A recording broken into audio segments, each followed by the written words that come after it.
যতদিন পর্যন্ত 10টা আলামত প্রকাশ হচ্ছে না ততদিন পর্যন্ত কিয়ামত হবে না। কয়টা আলামত? 10টা। নবী সাল্লাল্লাহু আলাইহি ওয়াসাল্লাম প্রথমে বললেন 1 নাম্বার হচ্ছে মাসিহুদ দাজ্জাল। কি নাম?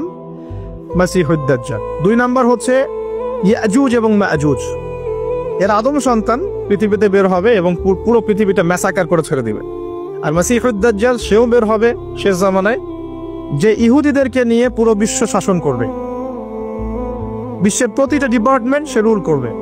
এবং দাজ্জালের চেয়ে ভয়ঙ্কর কোনো ফিতনা এই পৃথিবীতে আসে নাই, আসবেও না।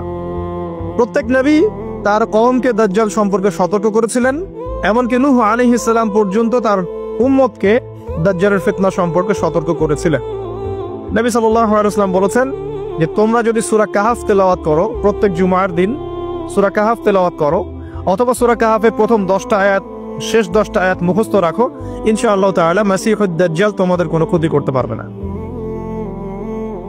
1 মাসিহুদ দাজ্জাল, 2 ইয়াজুজ আর মাজুজ, 3 হচ্ছে ঈসা ইবনে মারইয়াম। ঈসা ইবনে মারইয়াম যতক্ষণ পর্যন্ত না আসছেন, পৃথিবীতে আবার ইউটার্ন না করছেন এবং তার হাতে মাসিহুদ দাজ্জাল নিহত না হচ্ছে, কিয়ামত হবে না। 4 দাব্বাতুল আরদ, অর্থাৎ পৃথিবীর ভিতরে একটা প্রাণী আছে, মাটি ফেরে এই প্রাণীটা বের হবে কিয়ামতের আগে আগে, এবং এই প্রাণীটা মানুষের সাথে কথাবার্তা বলবে, কথা বলতে পারা প্রাণী। এ যতক্ষণ বের হচ্ছে না কিয়ামত হবে না ইনশাআল্লাহ তাআলা। কটা বললাম? 4টা। 5 হচ্ছে দুখান বা ধোঁয়া।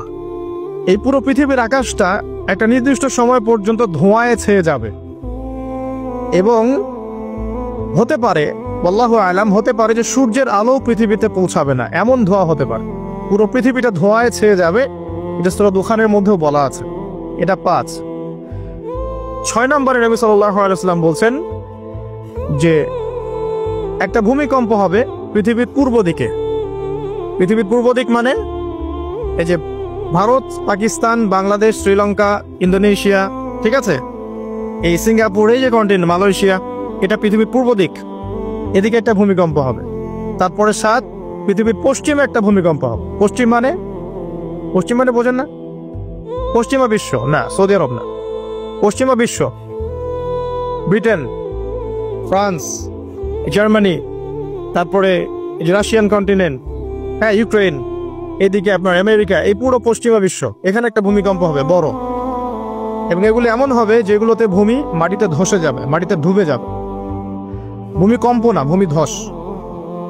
8 পৃথিবীর মাঝখানে মধ্যপ্রাচ্যে একটা ভূমিকম্প হবে, যেখানে আমাদের সো কল্ড আমিরুল মুমিনিনরা থাকে, যারা আমেরিকা এবং ইসরায়েলের বন্ধু, এদের এখানে একটা ভূমিকম্প হবে ইনশাআল্লাহ তাআলা। আর 9 ইয়েমেন থেকে একটা আগুন বের হবে। ইয়েমেন থেকে একটা আগুন বের হবে, যে আগুন মানুষকে হাসরের মাঠের দিকে তাড়িয়ে নিয়ে আসবে। আরেকটা বলেছেন 10 নম্বর, যেটা এই মুহূর্তে আমি ঠিক মনে করতে পারছি না।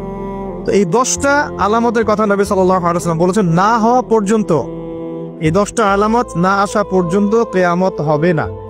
ঠিক আছে? আচ্ছা, এখন এই 10টার মধ্যে সবচেয়ে বড়টা কি? সবচেয়ে বড়টা হচ্ছে মাসিহুদ দাজ্জাল। সবচেয়ে বড়টা কি? 10 নম্বরটা মনে পড়েছে, আলহামদুলিল্লাহ। সূর্য উঠবে পশ্চিম দিক থেকে। সূর্য উঠবে পশ্চিম দিক থেকে, তাহলে আর সময় নাই, পৃথিবীর সময় শেষ। এই 10টা মনে থাকবে? আসেন বলি। প্রথমে কি? দাজ্জাল, তারপরে ইয়াজুজ আর মাজুজ, 3 নাম্বার ঈসা ইবনে মারইয়ামের প্রত্যাবর্তন, 4 নাম্বার দাব্বাতুল আরদ, জমিন থেকে প্রাণী বের হয়ে কথা বলবে মানুষের সাথে, ঠিক আছে। 5 নাম্বার কি বললাম? ধোঁয়া, দুখান, ঠিক আছে। 6, 7, 8 3টা ভূমিকম্প, পূর্ব দিকে একটা, পশ্চিমে একটা, পৃথিবীর মাঝখানে একটা। 9 নাম্বার ইয়েমেনের নাম শুনেছেন? ওই যে যেখানে সৌদিরা বোম মারছে আর কি, ইয়েমেনের বাচ্চাদেরকে বোম মেরে হত্যা করছে না, জানেন না খবর? তো ওই ইয়েমেনের ছোট ছোট বাচ্চারা শিয়া সুন্নির কি বোঝে আমার বুঝে আসে না। ওই ছোট ছোট বাচ্চাগুলো শিয়া সুন্নির কি বোঝে আমার বুঝে আসে না। আমেরিকার টাকা খেয়ে এরা ঠিকই বোম মারছে এটা। আর এই বোমগুলো তো তৈরি করতে পারে না, আমেরিকার কাছ থেকে কিনে নেয়। তো ওই ইয়েমেন থেকে আগুন বের হবে, সেই আগুন মানুষকে হাসরের মাঠের দিকে তাড়িয়ে নিয়ে আসবে। এবং 10 যেটা বললাম, সূর্য উঠবে পশ্চিম দিক থেকে, তখন তওবার দরজা বন্ধ হয়ে যাবে, তওবা আর করেও লাভ হবে না।